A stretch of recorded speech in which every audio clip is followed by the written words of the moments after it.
నమస్తే, welcome to NH TV. ఈరోజు ప్రపంచ దేశాలన్నీ కూడా భారత్ పాకిస్తాన్ వైపే చూస్తున్నాయి. దానికి కారణం ఏంటంటే రెండు దేశాల మధ్య నెలకొన్నటువంటి యుద్ధ వాతావరణం, బోర్డర్లో టెన్షన్ వాతావరణం కనిపిస్తోంది. మనం గతంలో రష్యా ఉక్రెయిన్ వార్ చూస్తున్నాం ఇప్పటికీ కూడా. అలాగే హమాస్కి ఇజ్రాయెల్కి వార్ యుద్ధం చూస్తున్నాం. ఇప్పుడు భారత్ పాకిస్తాన్ మధ్య ఏం జరగబోతోంది, ఏం జరుగుతోంది అని చెప్పి ప్రపంచ దేశాలన్నీ కూడా ఆసక్తిగా ఎదురు చూస్తున్నాయి, ఉత్కంఠగా ఎదురు చూస్తున్నాయి. భారత్ పాకిస్తాన్ మరొకసారి తన వక్రబుద్ధిని చాటుకుంది పహల్గామ్లో ఉగ్రవాద దాడి చేయించడం ద్వారా. ఇప్పుడు భారత్ ఎలాంటి దెబ్బ తీయబోతోంది? తాజాగా జరుగుతున్నటువంటి పరిణామాలు చూస్తుంటే ఏదో పెను విధ్వంసమే జరగబోతోంది. గట్టిగానే ఎదురు దెబ్బ తీసేటువంటి అవకాశం చాలా స్పష్టంగా కనిపిస్తోంది. ప్రధానమంత్రి గారి కామెంట్స్ కానీ, తర్వాత త్రివిధ దళాలు కూడా సంసిద్ధమవుతున్నటువంటి తీరు కానీ, అలాగే రాష్ట్రపతి ద్రౌపది ముర్ము గారిని అమిత్ షా అలాగే జయశంకర్ గారు భేటీ కావడం కానీ, ఈ తాజాగా జరుగుతున్నటువంటి పరిణామాలను చూస్తుంటే భారత్ ప్రత్యక్ష యుద్ధానికి సిద్ధమవుతోందా అనేటువంటి సందేహం కలుగుతోంది. ఏం జరిగేటువంటి అవకాశం ఉంది? భారత్ పాకిస్తాన్ మధ్య ప్రత్యక్ష యుద్ధానికి దారితీసేటువంటి అవకాశం ఉందా? సాధ్యాలేంటి? ఈ అంశాన్ని గురించి మాట్లాడదాం. నాతో జాయిన్ అవుతున్నారు సిబిఐ మాజీ జాయింట్ డైరెక్టర్ లక్ష్మీనారాయణ గారు. లక్ష్మీనారాయణ గారు నమస్తే. నమస్తే అండి. లక్ష్మీనారాయణ గారు, ప్రస్తుత పరిస్థితి చూస్తుంటే మీకేమనిపిస్తోంది? మనం ఇప్పటికే ప్రపంచంలో 2 యుద్ధాలు జరుగుతున్నాయి, ప్రత్యక్ష యుద్ధాలే జరుగుతున్నాయి. ఇది 3వ యుద్ధం కాబోతోందా? భారత్ పాకిస్తాన్ ప్రస్తుతం జరుగుతున్నటువంటి పరిస్థితులు, పరిణామాలు చూస్తుంటే మీకేమనిపిస్తుంది? ముఖ్యంగా మనం గమనించాల్సిన అంశం ఏంటంటే ఇది ఒక ఉగ్రవాద చర్య. ఈ ఉగ్రవాద చర్య అన్నదానికి మనము ఖచ్చితంగా ప్రత్యుత్తరం ఇవ్వాలి. ప్రధాని మోడీ గారు కూడా నిన్న బీహార్ లో మాట్లాడుతూ ఈ ఉగ్రవాద చర్యలో పాల్గొన్న వారిని, వారికి మద్దతుగా నిలిచిన వారిని, ఈ కుట్రలో భాగస్వాముల్ని మొత్తం భూమిలో ఎక్కడున్నా కూడా వారిని పట్టుకొని వారిని బయటికి తీస్తాము అని వారు చెప్పిన విషయం. సో ఈ విధమైన పరిస్థితులలో భారత్ ఏ విధంగా స్పందించాలి అని చూస్తే, మన కేబినెట్ కమిటీ ఆన్ సెక్యూరిటీ వాళ్ళు మొదటి రోజు సమావేశంలో కొన్ని నిర్ణయాలు తీసుకున్నారు. మొదటి, సింధు జల ఒప్పందం ఏదైతే ఉందో దాని నిలుపుదల. ఆ తర్వాత వచ్చేసి అక్కడ పాకిస్తాన్ వాళ్ళ ఎంబసీస్ ఏవైతే ఉన్నాయో, హై కమిషన్స్ ఏవైనా ఉన్నా, వాటిలో ఉన్న ఆర్మీ, నేవీ మరియు ఎయిర్ ఫోర్స్ యొక్క సలహాదారులు ఎవరైతే ఉన్నారో వారిని తిప్పి పంపించేయడం. ఆ తర్వాత సార్క్ వీసాల కింద ఇష్యూ చేసిన వీసాలు ఏవైతే ఉన్నాయో వాటిని మనం రద్దు చేయడం. ఆల్రెడీ ఇచ్చిన వాళ్లను 48 గంటల్లో దేశం నుంచి వదిలి వెళ్లిపోవడం. ఆ తర్వాత వాఘా అటారీ బార్డర్ ఏదైతే ఉందో దాన్ని మూసివేయడం. ఇలాంటి నిర్ణయాలు భారతదేశం వెంటనే తీసుకుంది. ఆ తర్వాత ప్రధానమంత్రి గారు నిన్న బీహార్ లో చేసిన ప్రకటన, ఆ తర్వాత అంతర్జాతీయంగా కూడా అన్ని దేశాలు ఈ సంఘటనను ఖండించాయి. ఇటువంటి చర్య ఏదైతే ఉందో అది చాలా అత్యంత నీచమైనది. కాబట్టి ప్రపంచ దేశాలన్నీ కూడా, చాలా మంది దేశీయ నాయకులు ప్రధాని గారికి టెలిఫోన్ లో మాట్లాడడము, వాళ్ళ సంఘీభావాన్ని ప్రకటించడం, ఇవన్నీ కూడా చేసినట్టు మనం చూసాం. దీనికి రిప్లైగా పాకిస్తాన్ కూడా నిన్న కొన్ని చర్యలు ప్రకటించి వారు ఏమన్నారంటే, ఈ విధంగా సింధు జల వివాదం ఏదైతే, సింధు జల ఒప్పందం ఏదైతే ఉందో దాన్ని ఆపివేయడం అన్నది ఒక యుద్ధ ప్రకటనే అన్నట్టుగా వారు మాట్లాడారు. ఆ తర్వాత వారు కూడా భారతదేశం ఏ విధమైన చర్యలు తీసుకుందో దౌత్యపరంగా అవి కూడా తీసుకున్నారు. ఆ తర్వాత వాళ్ళు ముఖ్యంగా భారతదేశంతో ఉన్న వాణిజ్య సంబంధాలు ఏవైతే ఉన్నాయో వాటి మీద కూడా నిబంధనలు, వాటిని పూర్తిగా వారు ఒక ఫుల్ స్టాప్ పెట్టడం. ఆ తర్వాత ముఖ్యంగా పాకిస్తాన్ గగన తలంలో భారతదేశం యొక్క విమానాలకు ప్రవేశాన్ని వాళ్ళు ఇవ్వము అని చెప్పారు. ఇవి పాకిస్తాన్ నుంచి వచ్చిన చర్యలు. సో ప్రస్తుతానికి ఈ పరిస్థితిలో మనం ఉన్నాం. దీనికి తోడు పాకిస్తాన్ తన యొక్క సేనలను బార్డర్ వెంట మోహరించడం కూడా జరిగిందని మనం వింటున్నాం. తర్వాత ఇటువైపు భారతదేశంలో చూస్తే, భారతదేశంలో ఉన్న త్రివిధ దళాలు కూడా వాళ్ళ సంసిద్ధతను, తర్వాత ఎవరైతే సెలవులో వెళ్లారో వాళ్ళందరినీ కూడా తిరిగి రావడం, ఇవన్నీ కూడా మనం గమనించాం. ఇది ప్రస్తుతం జరుగుతున్న పరిస్థితి. సో ఇందులో ముఖ్యంగా మనం చూడాల్సింది ఏంటంటే, భారతదేశం ఏ స్థాయికి దీన్ని రేస్ చేయాలి అంటే, దీన్ని యుద్ధ స్థాయికి తీసుకువెళ్లాలా, లేకుంటే బాలాకోట్ లో మనం ఇంతకు ముందు పుల్వామాలో జరిగిన దాడులు ఏవైతే ఉన్నాయో ఆ సందర్భంగా భారతదేశం ముఖ్యంగా ఎయిర్ ఫోర్స్ అక్కడికి వెళ్లి బాలాకోట్ లో ఉన్న స్థావరాలు ఏవైతే, ఉగ్రవాద ట్రైనింగ్ స్థావరాలు ఏవైతే ఉన్నాయో వాటన్నిటినీ కూడా సమూలంగా నాశనం చేయడం జరిగింది. ఆ తర్వాత 2019 నుంచి 25 వరకు మనం చూస్తే కశ్మీర్ అన్నది చాలా చక్కగా అభివృద్ధి చెందింది. ఆర్టికల్ 370ని రద్దు చేయడం, ఆ తర్వాత బయట నుంచి ఇన్వెస్ట్మెంట్లు అక్కడికి పెట్టుబడులు మనం ఆకర్షించడం, టూరిస్టుల సంఖ్యలో కూడా చాలా పరిణామాత్మకమైన మార్పులు వచ్చింది. టూరిస్టులు పెద్ద పెట్టులో కశ్మీర్ కు వెళ్ళడం జరుగుతుంది. కశ్మీర్ యొక్క జమ్మూ అండ్ కాశ్మీర్ యొక్క ఆర్థిక స్థితిగతులు కూడా మెరుగయ్యాయి, వాళ్ళ తలసరి ఆదాయం కూడా పెరిగిందని మన రిపోర్ట్ లో చూసాం. సో ఇటువంటి పరిస్థితులలో మరి భారతదేశ చర్యల వల్ల ఏమవుతుంది? ఎందుకంటే ఇప్పుడు మీడియాలో వస్తున్నది భారతదేశం యుద్ధం ప్రకటిస్తుంది, ఫుల్ ఫ్లెడ్జ్డ్ యుద్ధం ప్రకటిస్తుంది అన్నది చాలా మంది మాట్లాడుతున్న సందర్భం.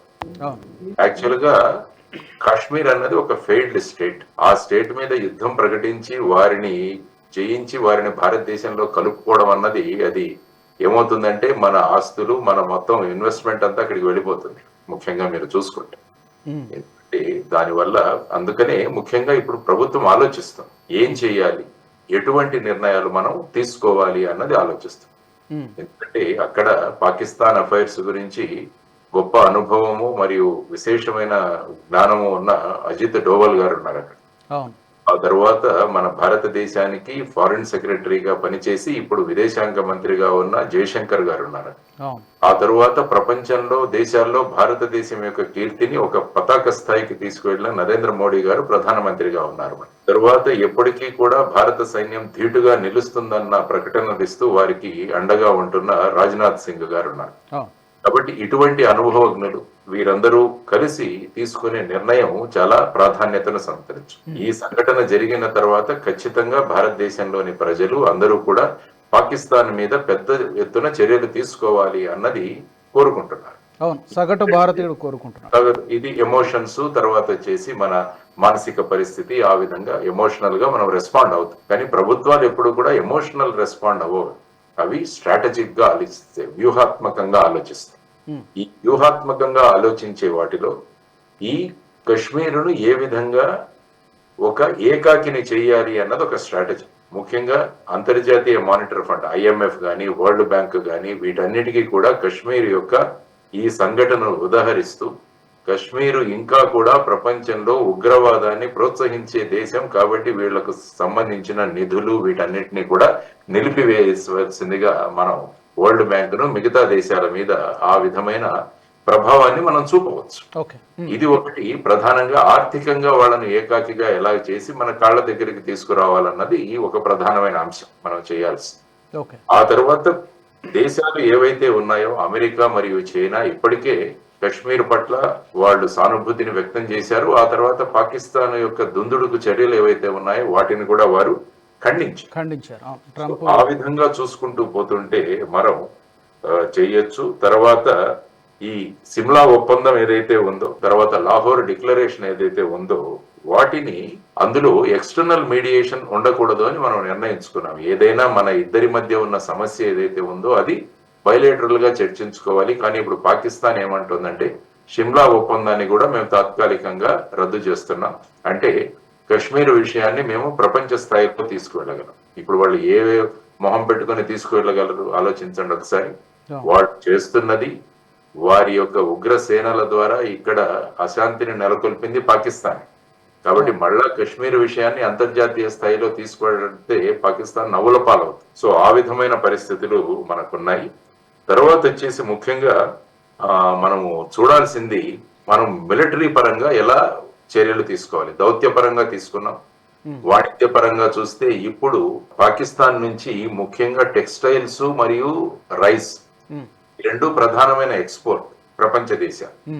కాబట్టి భారతదేశం వాళ్ళని వాణిజ్యపరంగా దెబ్బతీయాలంటే మన టెక్స్టైల్ ఇండస్ట్రీస్, తర్వాత మన దగ్గర ఉన్న ధాన్యం, వీటిని ప్రధానంగా మనం ఎగుమతి చేసే స్థాయిలు ఏ దేశాలకైతే పాకిస్తాన్ ఎగుమతి చేస్తుందో ఆ దేశాలతో మనం సంప్రదించి పాకిస్తాన్ బదులు మన ధాన్యము, మన టెక్స్టైల్స్, వస్త్రాలు వీటిని కనుక సప్లై చేయగలిగితే వాణిజ్య పరంగా కూడా మనం పాకిస్తాన్ ని దెబ్బతీసిన వాళ్ళం అవుతాం. ఇది వాణిజ్యపరమైన స్ట్రాటజీ అని నేను అనుకుంటాను. ఈ విధంగా చేసుకుంటూ వెళ్ళి మనం ముందుకు గనక వెళ్ళగలిగితే అప్పుడు ఒక అష్టదిగ్బంధనం చేయాలి. ఇప్పుడు అష్టదిగ్బంధనం చేయాలి మనం ఎప్పుడు కూడా. అంటే అన్ని రంగాలలో కూడా పాకిస్తాన్ ను ఏ విధంగా మనం ఏకాకిని చేయాలి అన్నది స్ట్రాటజీ. ఇదే స్ట్రాటజీ అక్కడ ఆలోచన జరుగుతుంది అక్కడ. అందులో భాగంగా ఇప్పుడు టెర్రరిస్టులు వీళ్ళు ఈ విషయంలో ఎవరైతే టెర్రరిస్టులు ఉన్నారో వాళ్ళ గురించి ఆచూకీ తెలియజేయడానికి రేఖా చిత్రాలు కూడా రిలీజ్ చేశారు మనకు, స్కెచెస్. అందులో 2 పాకిస్తాన్ వారు, తర్వాత స్థానికంగా వాళ్లకు కశ్మీర్ లో వారికి సహాయం చేసిన వ్యక్తి, ఈ ముగ్గురి రేఖా చిత్రాలు మన సర్వైవర్స్ ఎవరైతే ఉన్నారో ఈ అటాక్ లో వాళ్ళ యొక్క డిస్క్రిప్షన్ ద్వారా వీటిని రిలీజ్ చేశారు. కాబట్టి వారిని పట్టుకోవడం, తర్వాత వారి వెనకలో ఉన్న వాళ్ళు, వాళ్ళలో కాన్స్పిరసీ చేసిన వాళ్ళు, వీళ్ళని కూడా పట్టుకోవాల్సిన ప్రధానమైన బాధ్యత ఉంది. సో ఆ దిశగా మనం ముందుకు వెళుతూ ఇంకా సైనిక స్థావరాలు ఏవైతే ఉన్నాయో వాటన్ని సైనిక కాదు, మన ఈ శిక్షణా స్థావరాలు, ఈ టెర్రరిస్ట్ ఉగ్రవాదుల శిక్షణా స్థావరాల మీద పిన్ పాయింట్ ఇన్ఫర్మేషన్. ఇప్పుడు చూడండి, ఇజ్రాయెల్ హమాస్ మధ్య జరుగుతున్న యుద్ధంలో వారు ఏ విధంగా పిన్ పాయింటెడ్ బ్లాక్స్ లో హమాస్ వారు ఉన్నారని చెప్పి ఆ పాయింట్ ని ఐడెంటిఫై చేసి వాటి మీద దాడులు చేస్తారు. సో ఆ విధమైన దాడులు చేయడం వల్ల ఏమవుతుందంటే ఈ ఉగ్రవాదులకు ఒక రకమైన చంపుపెట్టు. ఆ తర్వాత ఇది చేయిస్తున్న పాకిస్తాన్ కు, తర్వాత వారి ISI ఏజెన్సీకి కూడా ఇది ఒక గుణపాఠం చెప్పిన వాళ్ళం. ఆ తర్వాత పాకిస్తాన్ లో తలదాచుకుంటున్న భారతదేశంలో అనేక విధ్వంసాలు సృష్టిన 2 టెర్రరిస్టులు ఉన్నారు. ముఖ్యంగా మొదటి వాడు దావూద్ ఇబ్రహీం, రెండో వ్యక్తి జైషే మహమ్మద్ యొక్క చీఫ్ మౌలానా మసూద్ అజర్. ఈ ఇద్దరిని కూడా పట్టుకొని రావాలి భారతదేశం. సో ఇది కూడా ఒక ప్రధానమైన చర్య. అంటే ఇన్ని సంవత్సరాలు జరుగుతున్నా కూడా వాళ్ళను మనం తీసుకురాలేకపోతాం. కాబట్టి ఈ పహల్గాం ఇన్సిడెంట్ ఏదైతే జరిగిందో దీన్ని ఆధారంగా మనం అంతర్జాతీయ స్థాయిలో వాళ్ళ మీద ప్రెషర్ పెట్టవచ్చు, పెట్టి ఈ 2 ఉగ్రవాదుల్ని భారతదేశానికి పాకిస్తాన్ అప్పజెప్పాలి అన్నది కూడా ఇంకా మిగతా వాళ్ళు, ఇది కూడా మనం చేయాల్సిన అంశం. సో ఈ విధమైన స్ట్రాటజీ వ్యూహాత్మకంగా వెళ్లాల్సిన అవసరం చాలా ఉంది. ఒక దేశం మీద యుద్ధం ప్రకటించడం అంటే అంత సులభం కాదు. మనం ఇక్కడ కూర్చొని మాట్లాడతాం కానీ యాక్చువల్ గా ఆ పొజిషన్ లో కూర్చున్న వాళ్ళు తీసుకోవాల్సిన నిర్ణయం అంత సులభం కాదు. ఎందుకంటే మనం సాధారణంగా క్రికెట్ మ్యాచ్లు జరుగుతున్నప్పుడు కూడా పెద్ద పెద్ద ప్లేయర్స్ అవుట్ అయినప్పుడు మనం సలహాలు ఇస్తుంటాం, ఈ షాట్ ఇలా ఆడిందాల్సింది, అనవసరంగా అవుట్ అయ్యాడు అని మనం సలహాలు ఇస్తున్నాం. మనకు పెద్ద అనుభవం లేదు దాంట్లో. కానీ ఈ విషయాల్లో అనుభవం ఉన్న వాళ్ళు, ఇంతకుముందు రిటైర్డ్ అయిపోయిన ఆర్మీ జనరల్స్ ఉంటారు, ఎయిర్ చీఫ్ మార్షల్స్ ఉంటారు, అడ్మిరల్స్ ఉంటారు, వీరందరినీ కూడా సలహా సంప్రదింపులు జరుగుతూనే ఉన్నాయి అక్కడ. వీటన్నిటినీ ఆధారంగా చేసుకొని ఏ విధమైన మనం వ్యూహాత్మక దెబ్బ తీయాలి అన్నది అక్కడ జరుగుతున్న ప్రధానమైన నిర్ణయాలు అని నేను అనుకుంటాను. కరెక్ట్ లక్ష్మీనారాయణ గారు, మీరు అన్నట్టు ఒక ఎమోషన్తో మాట్లాడము, ఒక సామాన్యుడి ఆవేదన, ఎమోషన్ అనేది ఒక ఎత్తు. డెఫినెట్గా సామాన్యుడు ఏం కోరుకుంటాడంటే వాళ్ళు మన మీద అటాక్ చేశారు కాబట్టి మనం కూడా వెంటనే దెబ్బకు దెబ్బ తీయాలి, అది వితిన్ డేస్లో జరిగిపోవాలని అనుకుంటారు. బట్ ఇంటెలెక్చువల్గా ఆలోచిస్తే, చాలా బ్రాడర్ పర్స్పెక్టివ్లో ఆలోచిస్తే డెఫినెట్గా మీరు అన్నట్టు వాణిజ్యపరంగా, దౌత్యపరంగా అన్ని రకాలుగా పాకిస్తాన్ ఏకాకిని చేసి వ్యూహాత్మకంగా వాళ్ళు రిలాక్స్డ్గా ఉన్నప్పుడు దెబ్బ కొట్టాలి. అది ఎప్పుడు కొడతారు, ఎలా కొడతారు అనేది బహుశా అది సామాన్య ప్రజలకి తెలియదు. కానీ జనరల్గా ఇప్పుడు త్రివిధ దళాలు కూడా సన్నద్ధం అవుతున్నటువంటి తీరు చూస్తుంటే మనకి మీడియాలో వస్తున్నటువంటి వార్తలు ఏంటంటే 40 టెర్రర్ క్యాంపుల్ని ఐడెంటిఫై చేశారు ఇండియన్ ఆర్మీ.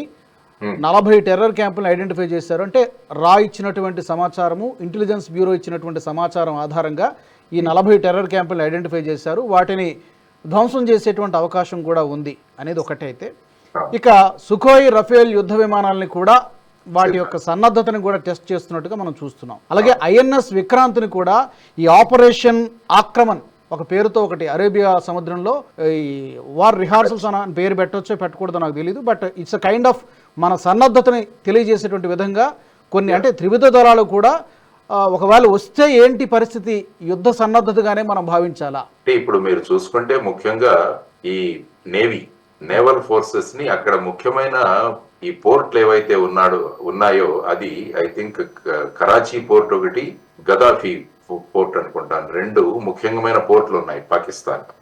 వాటికి గనక ఈ వాణిజ్య సరఫరాలను గనక మనం క్లోజ్ చేయగలిగితే, ఈ విధమైన మీరు చెప్పినట్టు నేవల్ ఫోర్సెస్, తర్వాత మన యుద్ధ నౌకలను అక్కడ డిప్లాయ్ చేసి వాటికి ఎటువంటి సరఫరాలు, ఎటువంటి దిగుమతులు అందకుండా మనము చేయగలిగితే ఏమవుతుందంటే అది డైరెక్ట్ గా యుద్ధం కాదు కానీ వాళ్ళ దిగుమతులు ఏవైతే ఉన్నాయో, వాళ్ళ వాణిజ్యం ఏదైతే జరిగిందో దాని మీద మనం దెబ్బతీసిన వాళ్ళు అవుతాం. సో ఆ విధంగా ఇండైరెక్ట్ గా నేవీ వారి ద్వారాతో అక్కడ వచ్చే షిప్స్ వీటిలన్నింటినీ కూడా మనము నిరోధించవచ్చు. అది మనం చేయాల్సిన ఒక ప్రధానమైన అంశం.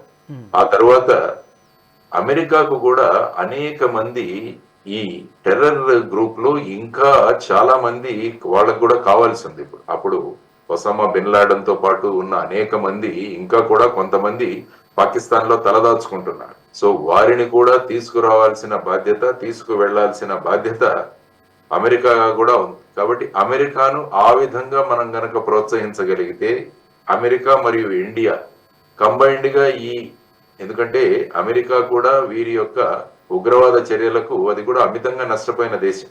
మీరు చూసుకుంటే 2001వ సంవత్సరంలో ట్విన్ టవర్ మీద జరిగిన దాడులు, ఇవన్నీ చూసుకుంటే ఇంకా అందులో కొంతమంది వీళ్ళు ఫ్యూజిటివ్స్ ఇంకా ఉన్నారు అక్కడ.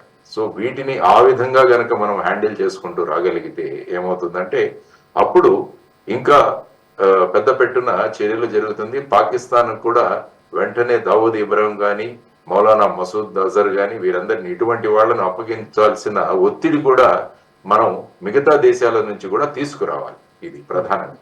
ఎందుకంటే పాకిస్తాన్ దగ్గర కూడా అణ్వస్త్రాలు ఉన్నాయన్నది కూడా మనం మర్చిపోకూడదు. ఎందుకంటే ఒక ఫెయిల్డ్ నేషన్, ఒక ఆర్థికంగా కుంగిపోయిన దేశం ప్రజలను మళ్ళా కశ్మీర్ అన్న ఒక కార్డు తీసుకొచ్చి ప్రజలను మళ్ళా వాళ్ళు కూడా ఎమోషనల్ గా వాళ్ళను ఉత్తేజపరచడానికి, అక్కడ ఉన్న ఆర్మీని ఉత్తేజపరచడానికి వాళ్ళు వాడుకుంటున్న కార్డు కశ్మీర్. సో ఈ విధంగా ఉన్నప్పుడు అటువంటి దేశాలు ఏ స్థాయికి వెళతాయి నిర్ణయంలో అన్నది మనం చెప్పుకోలేం. ఎందుకంటే ఫెయిల్డ్ స్టేట్ ఏదైనా చేయొచ్చు. ఎలాగా మనం మునిగిపోయి ఉన్నా ఇంకేముంది అన్న భావనలు కూడా వాళ్ళు వచ్చే నథింగ్ టు లూజ్ అన్నట్టుగా, అది నథింగ్ టు లూజ్, ఇంకేముంది అన్నట్టుగా. కాబట్టి పాకిస్తాన్ దగ్గర ఉన్న ఈ అణ్వస్త్ర ఆయుధాల గురించి కూడా మనం ఒకవైపు ఆలోచిస్తూ ఉండాలి. అయితే ఆ ప్రస్తావన తీసుకొచ్చారు కాబట్టి లక్ష్మీనారాయణ గారు, ఇప్పుడు పాకిస్తాన్ దగ్గర అణ్వస్త్రాలు ఉన్నాయి, న్యూక్లియర్ పవర్ ఉంది, న్యూక్లియర్ బాంబ్స్ ఉన్నాయి. ఆ విషయం ప్రపంచానికి తెలుసు, మనకు కూడా తెలుసు, మన దగ్గర కూడా ఉన్నాయి. అయితే పాకిస్తాన్ మీరు అన్నట్టుగా ఫెయిల్డ్ స్టేట్, అది పిచ్చోడి చేతిలో రాయి లాంటిది. అండ్ కోల్పోవడానికి ఏమీ లేదు, ఆల్రెడీ సర్వనాశనం అయిపోయేటువంటి పరిస్థితిలోనే ఉన్నారు, అన్ని రకాలుగా అధపాతాలను కూరుకుపోయి ఉన్నారు. సో ఈ విసిరేస్తే పోయేదేముంది అనేటువంటి పరిస్థితి ఉంటుంది వాళ్ళకి. కానీ మనం అలా కాదు కదా, మనది ఎమర్జ్ అవుతున్నాం, ఈ రోజున మన అగ్రదేశాలతో పోటీ పడుతున్నాం, ఇలాంటి పరిస్థితుల్లో ఉన్నాం. కాబట్టి అలాంటి ఆలోచన పాకిస్తాన్ చేస్తుందా? న్యూక్లియర్ అటాక్ చేసేటువంటి అవకాశం ఉందంటారా? ఎలా చూడొచ్చు మనం? అంటే అది ఏమవుతుందంటే మన వద్దనున్న చర్యలు ఏవైతే ఉన్నాయో దాని మీద వాళ్ళు నిర్ణయం తీసుకుంటారు. మనం లిమిటెడ్ వార్ మాత్రమే మనం చేయబోతున్నామా, కేవలం ఈ ఉగ్రవాద ట్రైనింగ్ సెంటర్ల మీదే మనం కాన్సన్ట్రేట్ చేయబోతున్నామా, సో దీని మీద లేకుంటే డైరెక్ట్ గా హెడ్ ఆన్ వార్ ఒకటి చేయబోతున్నామా అన్న దాని మీద వారి నిర్ణయం ఆధారపడింది. సో అందుకనే నేను చెబుతున్నది ఏంటంటే ఇందులో మిగతా దేశాల యొక్క సపోర్ట్ తీసుకొని ఉగ్రవాదాన్ని మెయిన్ గా ఫ్రంట్ ఎండ్ లో మనం ఉంచి మనకు కావలసిన ఉగ్రవాదుల మీద చర్యలు ఇక మళ్ళా వాళ్ళు కోలుకోకుండా దెబ్బతీయాల్సిన అవసరం చాలా ఉంది మనకి. సో ఇటువంటి వ్యూహాత్మక ఆలోచన గనక మనం చేయగలిగితే ఏమవుతుందంటే అప్పుడు పాకిస్తాన్ ని ఇంకా కుంగదీసిన వాళ్ళు అవుతాం. ఎందుకంటే మీరు అన్నట్టు భారతదేశం ప్రపంచంలోనే 3వ 5 ట్రిలియన్ ఎకానమీ దిశగా వెళుతున్నాం, ఆర్థికంగా మనం అభివృద్ధి చెందుతున్నాం. ఈ సందర్భంలో ఒక ఫుల్ ఫ్లెడ్జ్డ్ యుద్ధం అంటే మళ్ళా మన రిసోర్సెస్ ఇవన్నీ కూడా డైవర్ట్ అవుతాయి దానికి. సో ఇది కూడా ప్రభుత్వం ఖచ్చితంగా ఆలోచిస్తుంది. ఎందుకంటే ఒక మంచి టేక్ ఆఫ్ స్థితిలో మనం మళ్ళా ఇటువంటి వాటి వల్ల మళ్ళా మనం కిందికి రావాల్సి వస్తుంది అన్న పరిస్థితులు కూడా వాళ్ళు ఆలోచిస్తుంటారు ఇవన్నీ కూడా. ఎందుకంటే ఇది ఒక కఠినతరమైన నిర్ణయం, ఇంత సులభమైన నిర్ణయం కాదు ఇప్పుడు తీసుకోవడం. ఒక పక్క భారతదేశ ప్రజలందరూ కూడా కోరుకుంటున్న ఎమోషన్స్ లో ప్రభుత్వం మీద ఈ నిర్ణయం తీసుకోవాలి అని వాళ్ళ యొక్క ఆకాంక్ష, ఒత్తిడి ఉంది డెఫినెట్ గా. తర్వాత అనుభవం ఉన్న నేతృత్వం ఉంది మన దగ్గర. ఆ తర్వాత అంతర్జాతీయ రంగంలో కూడా మనకు ఇన్ఫ్లుయెన్స్ చేయగలిగిన కెపాసిటీ ఉంది. సో వీటన్నిటినీ ఉపయోగిస్తూ ఎలా చేయాలి అన్నది ఒక చాలా క్రూషియల్ డెసిషన్. ఇది వెరీ వెరీ చాలా వ్యూహాత్మకమైన నిర్ణయం తీసుకోవాల్సిన అవసరం ఉంది. ఎందుకంటే మీరు అన్నట్టు పాకిస్తాన్ కి ఏముంది, ఏదైనా వాళ్ళు ఇంకా ఆల్మోస్ట్ కుంగిపోయిన దేశం, ఏదైనా చేయొచ్చు. విధమైన పరిస్థితులలో భారతదేశం ఖచ్చితంగా ఆచితూచి నిర్ణయం తీసుకోవాల్సిన అవసరం. ఆ తర్వాత ఏమవుతుందంటే మళ్ళా కశ్మీర్ మళ్ళా వెనక్కి వెళ్ళిపోతుంది ఈ యొక్క ఇన్సిడెంట్ వల్ల. ఎందుకంటే ఇప్పుడు చూడండి, టూరిస్టులందరూ కూడా మళ్ళా వెళ్ళిపోతున్నారు వాళ్ళ భాగాలకి. చాలా మంది అక్కడ చదువుకుంటున్న పిల్లలు కూడా ఎయిర్పోర్ట్ కి వచ్చేసి వారు కూడా వాళ్ళ గమ్యస్థానాలంటే మళ్ళా వాళ్ళ ఊర్లకు వెళ్ళిపోయేదానికి వెళ్ళిపోతున్నారు. దీనివల్ల ఏమవుతుందంటే మళ్ళా ఒక స్థాయికి తీసుకొచ్చిన జమ్మూ అండ్ కాశ్మీర్ మళ్ళా పూర్వపథానికి వెళ్ళిపోతుందా అన్న ఒక ఆలోచన కూడా జరుగుతుంది. సో వీటన్నిటిని కూడా మనం దృష్టిలో ఉంచుకొని అన్ని రంగాలలో మనం ఏ విధంగా సాధించిన అభివృద్ధి ఏమైతే ఉందో దాన్ని ముందుకు తీసుకెళ్లే విధంగా ప్రభుత్వం చర్చ జరుగుతుంది. ముఖ్యంగా ప్రతిపక్షాలన్నీ కూడా ప్రభుత్వం ఏం చేసినా కూడా మేము మద్దతునిస్తామని ప్రకటించడం కూడా చాలా హర్షణీయం. అది ఎందుకంటే ఇప్పుడు మనం అంతా కూడా రాజకీయ భేదాభిప్రాయాలు ఏవైతే ఉన్నాయో వాటినన్నింటినీ పక్కన బట్టి దేశం కోసం అందరం కలిసి నిలబడాల్సిన ఒక తరుణం. సో ఆ విధంగా ప్రతిపక్షాలు చేసిన మద్దతు కూడా మనం స్వాగతించాలి. కాబట్టి వీటన్నింటినీ పరిగణలోకి తీసుకొని ప్రభుత్వం ఏ విధంగా స్పందిస్తుంది అన్నది వేచి చూడాలి. అయితే లక్ష్మీనారాయణ గారు, ఇప్పుడు ఈ ఘటన జరిగిన తర్వాత దాదాపుగా అగ్రదేశాలన్నీ కూడా ప్రధానమంత్రి మోదీ గారికి ఫోన్ చేశాయి, మాట్లాడి, ఈవెన్ ట్రంప్ మాట్లాడారు, మీకు మద్దతుగా ఉంటాం, ఉగ్రవాదానికి పోరాటం చేయడం అని చెప్పి ట్రంప్ మాట్లాడడం. నాకు తెలిసి సైనిక సహాయం కూడా అవసరమైతే చేయడానికి అమెరికా సిద్ధంగా ఉన్నట్టు తెలుస్తుంది. ఇజ్రాయెల్, అమెరికా, జపాన్, ఇటలీ నుంచి మెలోనియా, ఇలాగా అగ్రదేశాలన్నీ కూడా భారత్కు మద్దతుగా నిలిచాయి. కాబట్టి పాకిస్తాన్ దాదాపు ఒంటరిగానే ఏకాకిలాగానే కనిపిస్తుంది యాజ్ ఆఫ్ నౌ ఇప్పటికైతే. ఇలాంటి తరుణంలో పాకిస్తాన్ ఒకవేళ నేరుగా యుద్ధానికి దిగితే గనక ఎన్ని రోజులు సర్వైవ్ కాగలదు? ఎందుకంటే పెద్దగా సహాయం, ఇస్లామిక్ కంట్రీస్ కూడా ఇప్పుడు పాకిస్తాన్ వెంట రావడానికి పెద్దగా ఆసక్తి చూపించడం లేదు గతంలో లాగా. పాకిస్తాన్ ఎప్పుడు కూడా వాళ్ళు డైరెక్ట్ యుద్ధంలో మనం ఏమీ చేయలేమని చరిత్ర వాళ్లకు పాఠాలు నేర్పింది. 65 యుద్ధం గాని, 71 గాని, కార్గిల్ గాని, వీటన్నిటిలో వాళ్ళు దెబ్బతిని ఉన్నారు. కాబట్టి ఫస్ట్ రెస్పాండర్స్ గా, ఫస్ట్ అగ్రెసివ్ గా వారు ఎప్పుడు ముందుకు వెళ్లరు. ఊరికే ఈ విన్యాసాలు చేస్తుంటారు.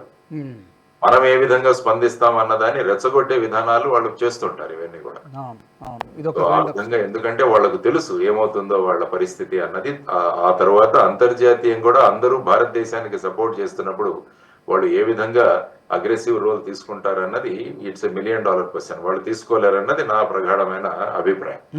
అంటే పాకిస్తాన్ ఎప్పుడు కూడా ప్రాక్సీ వారితో భారతదేశాన్ని ఎదుర్కొంటుంది. అంటే ఉగ్రవాదాన్ని ప్రోత్సహించడం, ఆ తర్వాత మాదక ద్రవ్యాలను భారతదేశంలోకి పంపించడం, ఆ తర్వాత ఫేక్ కరెన్సీని తయారు చేసి భారతదేశ వాణిజ్య రంగంలో వాటిని ఇంట్రడ్యూస్ చేసి భారతదేశ ఎకానమీని దెబ్బతీయడం. 3 విధానాలలో పాకిస్తాన్ ఎప్పుడు కూడా భారతదేశాన్ని ప్రాక్సీ వార్లు, అప్రత్యక్ష యుద్ధంలోనే పాకిస్తాన్ ముందుంటుంది. కాబట్టి డైరెక్ట్ యుద్ధంలో పాకిస్తాన్ ఎప్పుడు కూడా ముందుకు రాదు. వచ్చే ప్రయత్నం చేసినా కూడా ఏమవుతుందో వాళ్ళకి తెలుసు. ఎందుకంటే అప్పుడు చూసుకుంటే బంగ్లాదేశ్ విమోచనప్పుడే వాళ్ళు ఏ విధంగా వాళ్ళు అనుభవించారో వాళ్ళకు తెలుసు. ఆ తర్వాత ఇప్పుడు మన దగ్గర ఉన్న సొఫిస్టికేటెడ్ వెపన్స్ కావచ్చు, లేకుంటే యుద్ధ విమానాలు కావచ్చు, మన ఓన్ స్ట్రెంగ్త్ కావచ్చు, ఇవన్నీ చూసి ఎవరు కూడా ధైర్యం చేయరు ఈ విధంగా. అందువల్ల కవ్వింపు చర్యలు ఖచ్చితంగా చేస్తారు. వాళ్ళ స్టేట్మెంట్స్ కావచ్చు, తర్వాత వాళ్ళ ఆర్మీ జనరల్ కావచ్చు, అక్కడ ఉన్న రాజకీయ నాయకులు కావచ్చు, ఈ మౌలానా మసూద్ అజర్ లాంటి వారు, వీరందరూ కూడా చేస్తున్న స్టేట్మెంట్లు, ప్రసంగాలు మీరు వింటుంటే ఒక రెచ్చగొట్టే ప్రయత్నంలో చేసి ఆ విధంగా భారతదేశాన్ని కవ్వించడానికి ప్రయత్నం చేస్తున్నవన్నట్టుగా నాకు అనిపిస్తుంది. కానీ ఇక్కడ ఉన్నది అనుభవజ్ఞులు, విశేషమైన విషయ పరిజ్ఞానం ఉన్నవారు. కాబట్టి వీరందరూ కలిసి యోగ్యమైన నిర్ణయం తీసుకొని ఏదైతే ఉగ్రవాదం దీనికి కారణమో ఆ ఉగ్రవాదాన్ని సమూలంగా మనం నాశనం చెయ్యాలి అన్న ధోరణిలో వెళితే ప్రపంచ దేశాలన్నీ కూడా భారతదేశంతో పాటు కలిసి వన్స్ ఫర్ ఆల్ ఈ ఉగ్రవాదానికి ఫుల్ స్టాప్ పెట్టాలి అన్నది అందరూ కోరుకుంటున్న అంశం. చివరిగా ఒక విషయం, ఇప్పుడు ఉపేంద్ర ద్వివేది గారు ఈ మధ్యనే అక్కడ జమ్మూ కాశ్మీర్లో పర్యటించారు, ఆ ప్రాంతానికి వెళ్ళారు, అది కూడా మనం చూసాము. అలాగే పారామిలిటరీ బలగాలకి, సైనికులకి, చాలా డిపార్ట్మెంట్స్కి సెలవులను కూడా రద్దు చేశారు. ఒక చర్చ ఏం నడుస్తుందంటే, ఇప్పుడు బాలాకోట్లో ఎలాగైతే సర్జికల్ స్ట్రైక్ చేశామో ఇందాక నేను చెప్పినట్టుగా ఐడెంటిఫై చేశారు, ఒక 40 ఎన్నో టెర్రర్ క్యాంప్స్ని ఐడెంటిఫై చేశారు. ఇప్పుడు ఇమీడియట్గా కాకపోయినా 10 రోజుల తర్వాతనో 20 రోజుల తర్వాతనో ఎల్ఓసి దాటి వెళ్ళి వాటిని కొట్టొచ్చేటువంటి అవకాశం ఉందా? అలాంటి ప్రయత్నం, ఎందుకంటే ఆల్రెడీ వాళ్ళు దెబ్బ కొట్టారు. సో ఇప్పుడు మన కోర్టులో ఉంది. అలాంటి ప్రయత్నం ఏమైనా భారత్ చేసే అవకాశం ఉందా? ఎల్ఓసి దాటి వెళ్ళి ఆ టెర్రర్ క్యాంప్స్ని తుదముట్టించి వచ్చేటువంటి అవకాశం ఉందా? ఇవన్నీ చూస్తుంటే బాలాకోట్లో వాళ్ళు చూసాం మనం అన్ని కూడా వాయుదళాన్ని ఉపయోగించాం. మనం ఎయిర్ ఫోర్స్ వెళుతుంది బేసిక్.